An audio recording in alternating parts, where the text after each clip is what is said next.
أعوذ بالله من الشيطان الرجيم. بسم الله الرحمن الرحيم. ولا يأتل أولي الفضل منكم والسعة أن يؤتوا أولي القربى والمساكين والمهاجرين في سبيل الله وليعفوا وليصفحوا ألا تحبون أن يغفر الله لكم والله غفور رحيم. اب آگے ایک اور مسئلے کی طرف اشارہ کیا جا رہا ہے. کل ترجمہ تو ہوا تھا لیکن اس مسئلے کی تفصیل نہ ہو سکی. فرمایا وَلَا يَأْتَلِ أُولِي الْفَضْلِ مِنْكُمْ وَالسَّعَةِ. مسئلہ اس طرح تھا کہ حضرت ابوبکر صدیق رضی اللہ تعالی عنہ مالدار اشخاص میں سے تھے، یعنی ان کے پاس مال زیادہ تھا. تو یہ کیا کرتے تھے، جو غریب فقراء مساکین مہاجرین ہوتے تھے ان کے اوپر حضرت ابوبکر صدیق رضی اللہ تعالیٰ عنہ خرچ کیا کرتے تھے. ہر مہینے کے کچھ نہ کچھ انہیں مال وغیرہ پیسے وغیرہ بھیج دیا کرتے تھے. تو مصطح بھی انہی لوگوں میں سے تھے. لیکن جب تہمت والا معاملہ آیا تو قسم کھا لی کہ اللہ کی قسم اس کے بعد مصطح کو 1 روپیہ نہیں دوں گا. تو اللہ نے منع کر دیا کہ آپ نے ان لوگوں کو جن کو آپ پہلے مال امداد کرتے تھے ان کو کوئی بھی چیز آپ نے روکنی نہیں ہے، آپ نے ان کو مال دینا ہے. اسی مضمون کو احادیث مبارکہ کے اندر بھی بیان کیا گیا ہے اور یہی والا معاملہ خود رسول اکرم صلی اللہ علیہ وسلم کے ساتھ پیش آیا. رسول صلی اللہ علیہ وسلم کی عادت مبارکہ ہوا کرتی تھی کہ عصر کے بعد وہ جایا کرتے تھے اپنی ازواج مطہرات کے پاس. ایک دن ایک بیوی کے پاس گئے، وہاں پر جا کر انہوں نے شہد کا شربت پی لیا. تو دوسری بیویوں نے آپس میں مشورہ وغیرہ کیا کرنے کے بعد ایک کے گھر گئے تو اس نے بھی کہا کہ آپ کے منہ سے شہد کی کیا آ رہی ہے، خوشبو آ رہی ہے کہ آپ نے کیا کیا ہے، شہد پیے. دوسری نے تیسری نے کہا. ادھر رسول اللہ صلی اللہ علیہ وسلم نے فرمایا شہد مجھ پر کیا ہے، حرام ہے. اپنے اوپر شہد کو حرام کر لیا. اللہ نے فوراً قرآن کے اندر وحی اتاری، یا ایھا النبی لم تحرم ما احل اللہ لک. اے ہمارے پیارے اے محمد الرسول اللہ، آپ کیوں اس چیز کو حرام کرتے ہیں اپنے اوپر جس چیز کو اللہ نے آپ کے لیے حلال قرار دیا ہے. تو اب ہمارے پاس ایک پورے کا پورا اصول اور ضابطہ آ گیا کہ کوئی شخص کسی نیک کام کے اوپر قسم کھا لیتا ہے یا اپنے اوپر اسے حرام کر دیتا ہے تو اس سے چاہیے کہ وہ فوراً اس قسم کو توڑ دے اور قسم کا جو کفارہ ہے 3 روزے وہ رکھ لے. یہ اب اصول ضابطہ سامنے آ گیا ہے. کسی مسلمان بھائی کے ساتھ بات کرنے سے قسم کھا لی کہ میرے اوپر حرام ہے یا اس قسم کے کوئی بھی الفاظ ہیں وہ قسم بن جاتے ہیں کہ میں نے بات نہیں کرنی، قسم کھا لی. اب فوراً اسے چاہیے کہ اس بھائی کے ساتھ بات کرے اور اپنی قسم کا کفارہ دے دے. وَلَا يَأْتَلِ أُولِي الْفَضْلِ مِنْكُمْ وَالسَّعَةِ أَن يُؤْتُوا أُولِي الْقُرْبَى کہ وہ خرچ کریں اپنے قریبی رشتہ داروں پر. اگر انہوں نے قسم کھا لی کہ ہم نہیں خرچ کریں گے اپنے قریبی رشتہ داروں پر تو ایسی قسم وہ نہ کھائیں، بلکہ کیا کریں، ان یؤتوا اولي القربى، چاہیے کہ اپنے قریبی رشتہ داروں پر خرچ کریں. اور یہ چیز اس معاشرے سے ابھی اٹھ گئی ہے. پہلے تو کوئی صدقہ خیرات کرتا ہی نہیں. اگر کوئی صدقہ خیرات کر بھی رہا ہے تو دور دراز کسی کو ڈھونڈتے ہیں، ڈھونڈ کر پھر ہم اسے صدقہ خیرات دیتے ہیں. یاد رکھ لیں اپنے قریبی رشتہ داروں کے اوپر خرچ کرنا 2 ثواب ہے. ایک اپنی قرابت داری کا ثواب ہے اور دوسرا صدقے کا ثواب ہے. گھر میں بہن ہے، بھائی ہے، وہ بھوک سے مر رہے ہیں اور ادھر لوگ کیا کر رہے ہیں، عمروں کے اوپر زور رکھا ہوا ہے تو دوسری دعوتیں کرنے کے اوپر زور رکھا ہوا ہے، اپنے بھائی کو نہیں پوچھ رہے.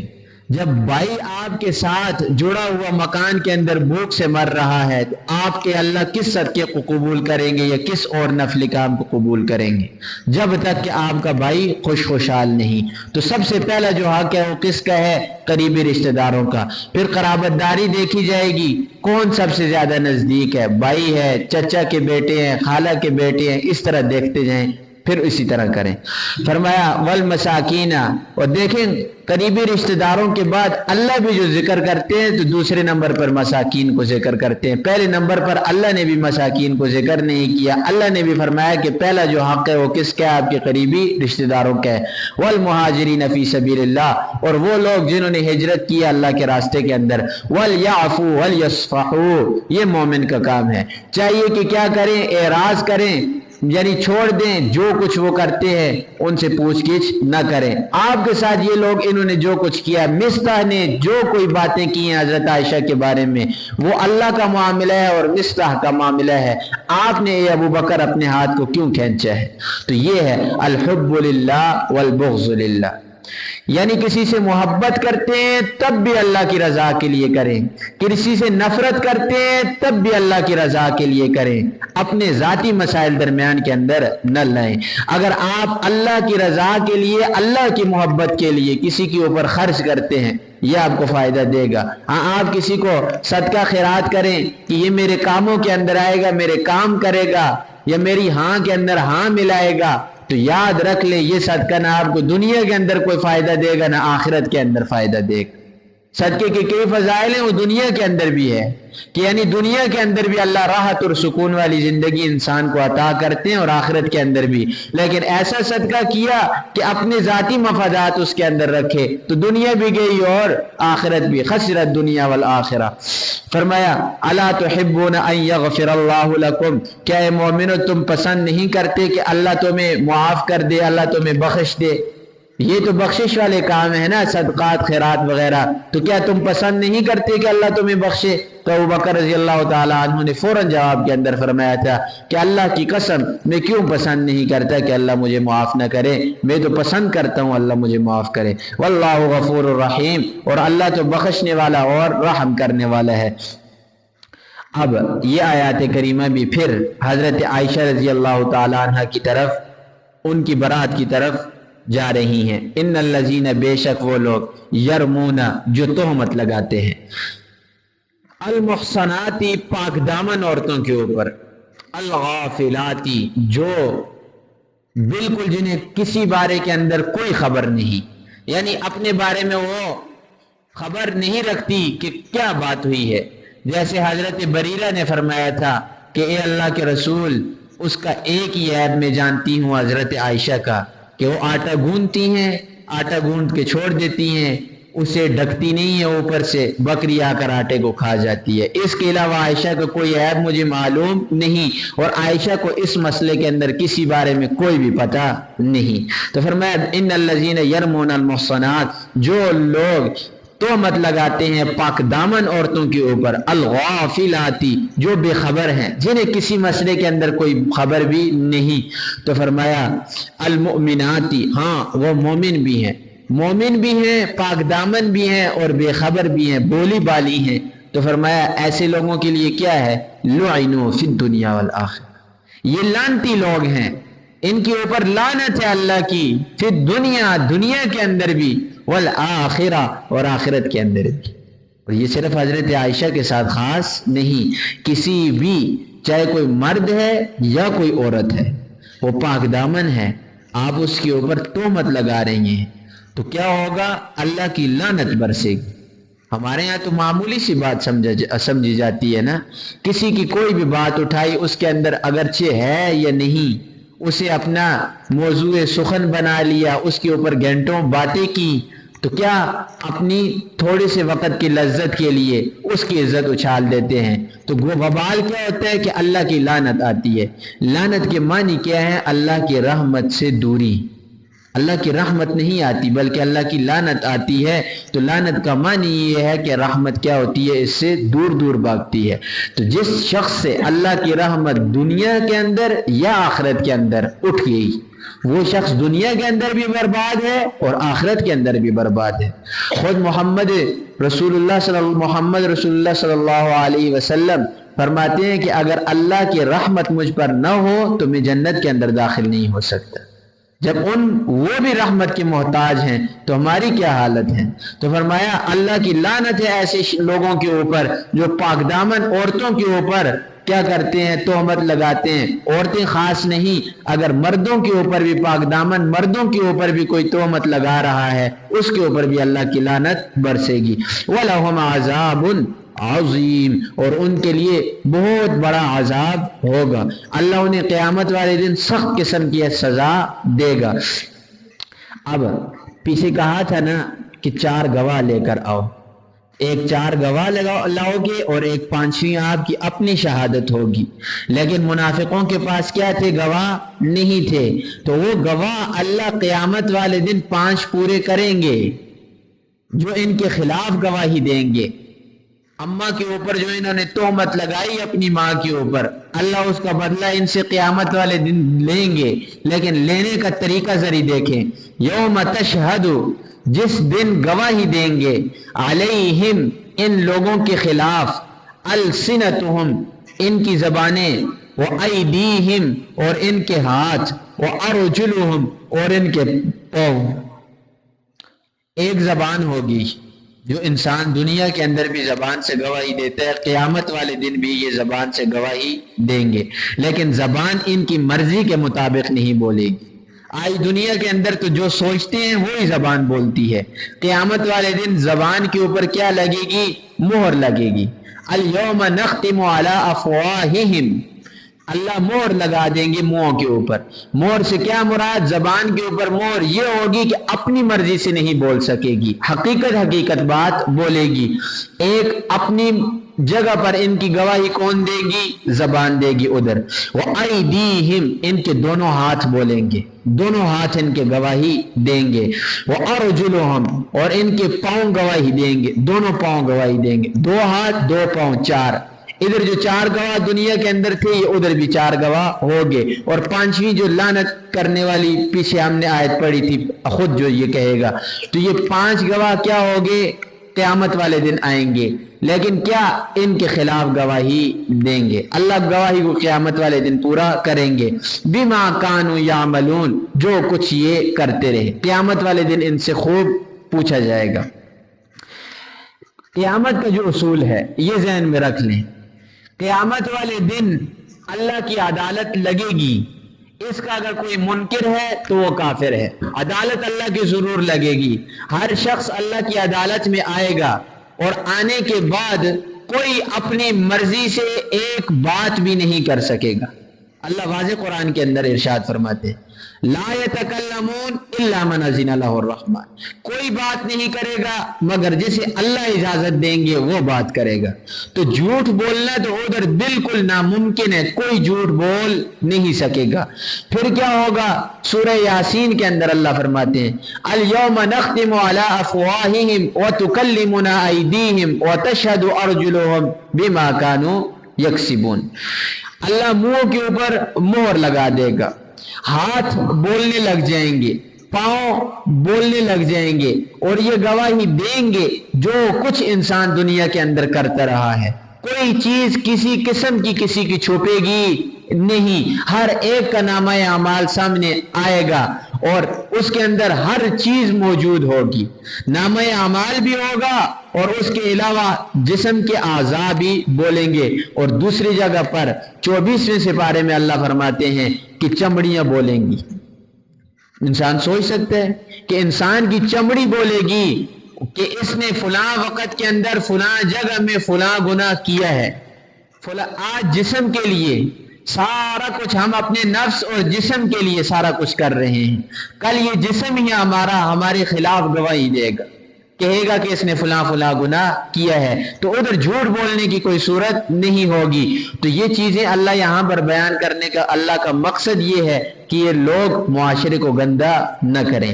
فرمایا یومئذ، اس دن، یوفیہم اللہ، پورا دیں گے اللہ، دینہم، ان کا بدلہ، الحق، سچے طور پر، اس کے اندر کسی قسم کی کوئی کمی نہیں ہوگی، حق کا فیصلہ ہوگا، اللہ کے ہاں نا انصافی نہیں ہوگی، پورا بدلہ اللہ دیں گے۔ نامہ اعمال عرش سے اڑائے جائیں گے، ہر ایک کے ہاتھ کے اندر آئے گا، جس کا نیک نامہ اعمال ہے اسے سامنے سے منہ کی طرف سے دائیں ہاتھ کے اندر دیا جائے گا، اور جس کا برا نامہ اعمال ہوگا اس کے ہاتھ پیچھے بندھے ہوئے ہوں گے، یعنی سر کے پچھلے حصے میں، تو ادھر اسے نامہ اعمال پیچھے سے تھمایا جائے گا۔ پھر آج تو ادھر بعض لوگ عربی سمجھتے ہیں، بعض نہیں سمجھتے، لیکن ادھر کسی کی کوئی زبان نہیں چلے گی، ادھر کوئی جتنا بھی ان پڑھ جاہل بھی ہوگا اس کی زبان بھی عربی کے اوپر چلے گی۔ سامنے آئے گا نامہ اعمال، 15 سپارے میں اللہ فرماتے ہیں کہ اس دن کہا جائے گا اقرأ کتابک، پڑھ ابھی اپنے نامہ اعمال کو، تیرے سامنے ہے تیرا نامہ اعمال، کفا بنفسک اليوم علیک حسیبا، آج کے دن تیرا جو نفس ہے یہ تیرے حساب کے لیے کافی ہے، یعنی تیری اپنی جان ہی تیرے حساب کے لیے کیا ہے؟ کافی ہے۔ تو ادھر ساری کی ساری چیزیں برابر برابر ہوں گی، کوئی کسی قسم کی ناانصافی نہیں ہوگی۔ وَيَعْلَمُونَ، اور آج تو دنیا کے اندر نہ کافر اس بات کو جان رہے ہیں اور نہ مسلمان اس بات کو جان رہے ہیں۔ کون سی بات؟ ان اللہ هو الحق المبین، کہ اللہ جو ہے وہی سچا ہے اور وہی حق کو ظاہر کرنے والا ہے۔ کتابی فیصلہ تو اللہ نے قرآن میں کر دیا ہے، لیکن سمجھ ہم لوگ نہیں رہے۔ اللہ فرماتے ہیں قیامت والے دن ہر ایک سمجھ لے گا کہ آج اللہ ہی کیا ہے؟ حقیقی بادشاہ ہے، اور اس چیز کو اللہ عملی طور پر کر کے دکھائیں گے کہ قیامت والے دن سب کو جب موت اللہ دیں گے، ساری مخلوقات کو ختم کرنے کے بعد ایک ہی اعلان اللہ کریں گے، لمن الملک اليوم، کہ آج کے دن کوئی بادشاہ ہے؟ جو دنیا کے اندر دعویٰ کرتے تھے کہ ہم بادشاہ ہیں، ہماری بادشاہت ہے، ہماری ہی چلتی ہے، آج اگر کوئی بادشاہ ہے تو میرے سامنے آئے، اپنی بادشاہت کا اظہار کرے۔ کوئی کسی قسم کا جواب نہیں آئے گا، اللہ خود جواب دیں گے، للہ الواحد القہار، کہ آج کے دن میری ہی بادشاہت ہے اور یہ اکیلی ہے، میرے ساتھ کوئی شریک نہیں۔ فرمایا یہ کافر بھی اور مسلمان بھی سارے سمجھ جائیں گے اس بات کو۔ اب آگے اللہ جواب دیتے ہیں کہ محمد الرسول اللہ صلی اللہ علیہ وسلم، ان کی جو زوجہ ہیں حضرت عائشہ، یہ کبھی بھی ایسی نہیں ہو سکتی۔ کیوں؟ یہ اصول اور یہ قانون ہے ہی نہیں۔ اللہ اس کا جواب فرماتے ہیں الخبیثات للخبیثین، خبیث عورتوں کے لیے خبیث مرد ہیں، والخبیثون للخبیثات، اور خبیث مردوں کے لیے خبیث عورتیں ہیں۔ یہ تکوینی فیصلہ ہے، پیدا ہونے سے پہلے اللہ نے لکھ دیا تھا جو خبیث مرد ہوگا اس کے لیے خبیث عورت ہوگی، اور جو خبیث عورت ہے اس کے لیے خبیث مرد ہے۔ یہ تو تکوینی چیز ہے، اللہ نے لکھی ہوئی ہے۔ اور محمد صلی اللہ علیہ وسلم پاکیزہ ہستی ہیں، دونوں جہانوں کے سردار ہیں، ان جیسا نہ دنیا کے اندر کوئی آیا ہے اور نہ کوئی آئے گا، تو اتنے پاکیزہ شخص کے لیے اللہ بیوی پاکیزہ نہیں لائیں گے؟ یہ کیسے بات آپ لوگوں نے کر دی؟ اور دوسرا مطلب جو مفسرین نے فرمایا ہے، وہ فرماتے ہیں کہ کوئی بھی مرد وہ خبیث ہو، خبیث سے مراد یہ کہ اس کے اندر بے حیائی ہو، زنا خور ہو، یا اسی طریقے سے جتنی گندگیاں ہیں، جتنی بے حیائیاں ہیں اس کے اندر پائی جائیں، تو اب اگر اس کے پاس حلال اور طیب اور پاکیزہ بیوی آئے گی اس کے نکاح کے اندر، تو وہ اس کے ساتھ خوش نہیں رہے گا۔ وہ کس عورت کے ساتھ خوش رہے گا؟ جو اس جیسی خبیث ہوگی، تب جا کر اس کے ساتھ خوش ہوگا۔